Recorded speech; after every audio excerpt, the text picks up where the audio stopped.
Turkcha piyozli do'lma tatib ko'ramiz. Juda ham sochli, mazali tayyorlaymiz. So'g'an do'lmasi uchun bizga piyoz, qiyma, guruch, ko'kat va bulg'or qalampiri, tuz va ziravorlar kerak bo'ladi. 4 ta piyozni xuddi shunday qilib teng yarmigacha kesib olamiz, oxirgacha emas, va suvga solamiz. Qaynagandan so'ng yana 15 daqiqa pishirib olishimiz kerak, yaxshi ajralishi uchun. Endi ichiga solinadigan masalliqlarni tayyorlab olamiz. Yarim kilo qiyma uchun yarimta piyoz yetadi. Piyoz va bulg'or qalampirini mayda qilib to'g'rab olamiz. Idishga yarim kilo qiyma, yarim piyola guruch, piyoz, bulg'or qalampiri, tabga ko'ra tuz va ziravorlar va 3 osh qoshiq yog' solib yaxshilab aralashtiramiz. Bu arada piyozlar ham tayyor bo'ldi va 15 daqiqa pishganidan so'ng xuddi shunday bemalol piyozni po'stlari ajraladi. Barchasini ajratib olgandan so'ng 1 osh qoshiqdan har bir piyoz po'stlog'iga mana shunday qilib farshlarni solib chiqasiz. Imkon darajasida kattaroq piyoz olganingiz sizga ancha qulayliklarni tug'diradi. Kichkina piyozda esa do'lmalar shuncha kichkina va noqulay bo'lib chiqadi.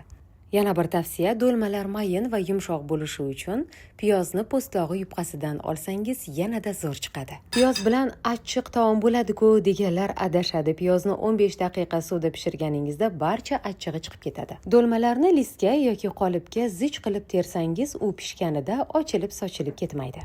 Do'lmalarni ustiga qo'yish uchun 1 osh qoshiq tomatga ukrop, sarimsoq, piyoz, tuz va 1 stakan suv solib suyultirib olamiz.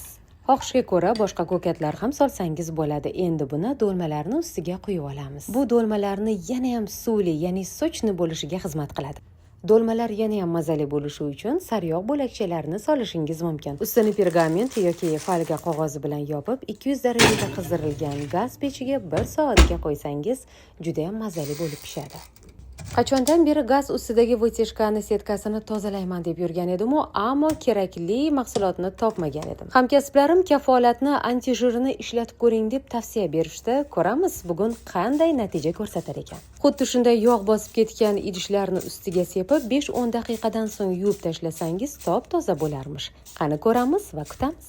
Juda ko'plab pishiriqlarni pishirib, mana shunday kirlari qotib qolgan listimni ham hech narsa tozalay olmadi va bugun men kafolat antijirini sinovdan o'tkazmoqchi bo'ldim. 5 daqiqa o'tar o'tmas vытяжкani setkasini tozalashni boshladim va ko'rib turganingizdek yog'lar osonlikcha ko'chishni boshladi.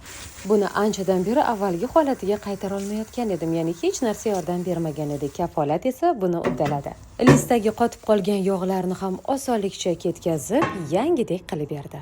Bu arada esa so'g'an do'lmalari ham pishdi. Hidini aytmaysizmi? Har kimni gaz pechi har xil. Shunday ekan, o'zingizni gaz pechingizdan kelib chiqqan holda do'lmalarni vaqtini va balandligini, ya'ni gazni balandligini belgilab pishirib olsangiz bo'ladi.